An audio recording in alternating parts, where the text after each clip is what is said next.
Assalamu алейкум, урматтуу мусулман бир тууган. Бүгүнкү күндө күнүбүздөгү өтө бир маанилүү болгон, өтө бир адамдардын арасында кеңири тараган маселелердин бири ушул карыз алуу, карыз берүү маселеси. Ушул карызды кандай алуу керек, кандай өзүн өтөө керек.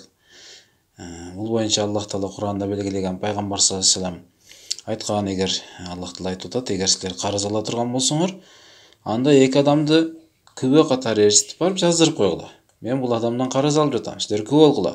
Мына ушул инсандын өзү үчүн пайдалуураак.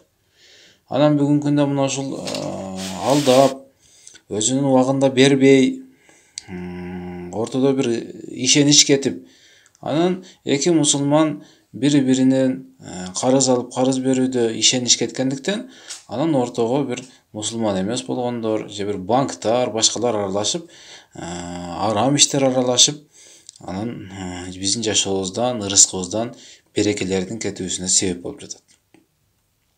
Карыз алуу, анан карыз алып туруп убагын белгилөө. Мен ушунча карыз алдым, ушул убакытта беремин.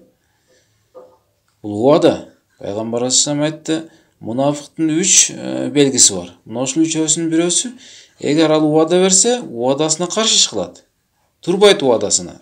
Бул мусулманга жараша турган, мусулман жигитине бир ылайык келе турган сыпаттардан эмес. Бир убада берилдиби, ошол убаданы ошол убадада, эми ошол убада келбесе дагы алдыңыраак эле берип койсо дагы боло берет. Эми шарт эмес.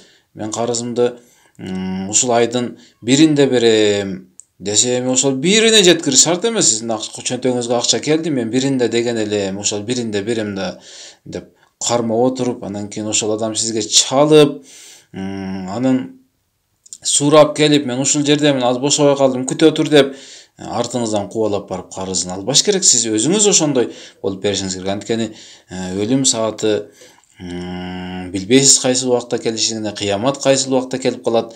Анан кийин ошол сиздин карызыңыз мойнуңузда кетип калып, эртең Алланын алдына барган кезде бир оңой эмес күн. Ошол жерде сиз өзүңүздүн соопторуңуз менен эсептешишиңиз керек болот. Бир же болбосо соогуңуз жок болсо, ошол адамдын күнөөлөрүн көтөрүү менен ошол адамдын ыраазыгын алыш канчалык бир кыйын иштерге айланып кете турган маселе да. Ошон үчүн ушул карыз маселесинде өтө бир кылдаткыч керек. Анан чалганда, алганда кантип алат? Эми түн ичинде керек болуп калса, түн ичинде чалып, уйкуңузду бузуп койбодумбу, кечиресиз деп алып, анан кийин карыздын убагы келгенде бербей качып, мунун уйкусуну бузуп коюш эмес, түнү уйкусуну качыра берип, тынчыдыңызды албадыңызбы деп муну канжутура берип берген учурда, алган учурда анан адептүү болуп тынчыңызды алып койбодумбу, кечиресиз деген адептүүлүктүн кереги жок.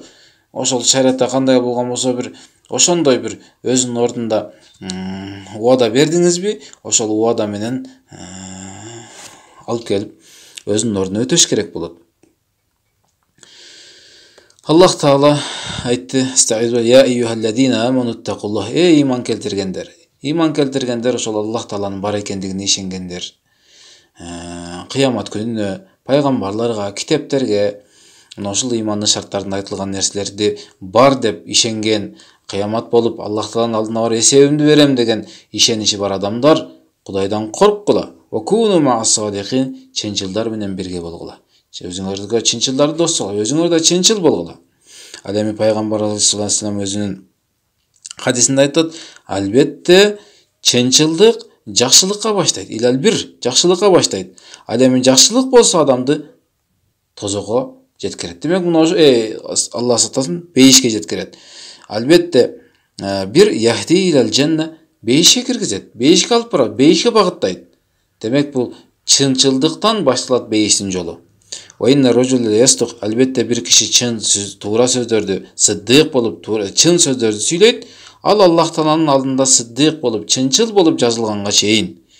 Ал эми жалган болсо, ал бузукулук, күнөөкөрлүк иштерге баштайт. Ал эми бузукулук, күнөөкөрлүк иш болсо, адамды тозокко алып барат. Албетте бир киши жалган айтып жүрүп, ал Аллах Тааланын алдында жалганчы болуп жазылып калат дейт. Аллах Таалам өзүнүн алдында жалганчы болуп жазылып калыштан өзү сактаган болсун. Ошон үчүн мына ушул маселелерде бүгүнкү күндө биз бир-эки ушундай бир жалганчылардын аркасынан бүтүн элдин ортосунда бир ишенич кетип, анан кийин ошондой бир сүткорлук болгон, арам иштерди кылган адамдарга күнү түшүп, бүгүнкү күндө бир телефон алабы, бир муздаткыч алабы, ошолорго күнү түшүп, ошондой акыбал. Мындай болгондон кийин баягы айтканыбыздай жашообуздан береки кетет, Аллах сактасын.